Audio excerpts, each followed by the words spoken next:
Step inside the New York State Police Crime Lab's gun vault. This is our reference collection where we store examples of various firearms. There's about 800 guns in this reference collection. And that's it. From the tiniest of firearms. This came from a case. Little pen gun. Fires a 50 caliber. To this Armalite 50 caliber rifle.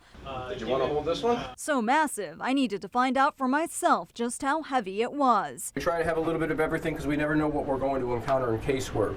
And they encounter a lot of the cases here. This is a 10mm Glock. Through most of the Capital District, all the guns would come here. So when you see those evidence markers in crime scene video for shell casings, guns, or bullets, they're all brought here. This is something newer. And we can take this, we can look at it from the side. Put into a fancy computer that can take detailed pictures. You know, it all depends on the caliber. To be saved onto a special database called the National Integrated Ballistics Information Network. There's a lot of work that goes on behind the scenes that people aren't aware of. And it starts at this workstation. It's the needle in the haystack type of thing. Where Sergeant Michael D'Allard matches the casings found at the scene against potential hits. We are entering over 1,000 individual casings a year. But the computer speeds up the process to find a match, something that would take ordinary human eyes thousands of hours, cutting down on the time it takes to track down a suspect. It's shown that there's 968 samples. Sergeant D'Allard, who's a firearms examiner, is able to look at the casings side by side. Each gun is unique to itself. That's because guns are a lot like fingerprints.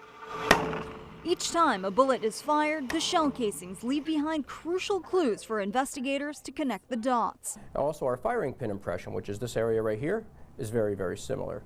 So what we can also do is we can take these, line it up, allowing them to match a gun to a crime scene, find out if it was used at another crime scene, or even potentially match it to its shooter. It points us in a direction and makes the best use of limited resources.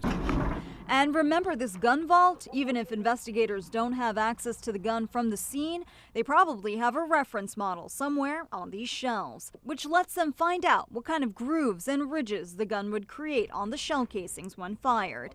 Information that can make or break a case. With that additional information, they have absolutely been able to solve cases that would otherwise been unsolvable. This one here, we would then contact the agency and advise them that there was a potential hit. Then it goes here, underneath the microscope. Looking at them from every possible angle. On the left, the cartridge case State Police entered in. On the right, the potential match. Depending on how difficult they are, I have spent from a couple of minutes with cartridge cases to a couple of days on bullets. All that work has led to more evidence linking a shooter to the gun. Ultimately identified over 60 cases in 2014 that were actual matches to other crimes or other guns.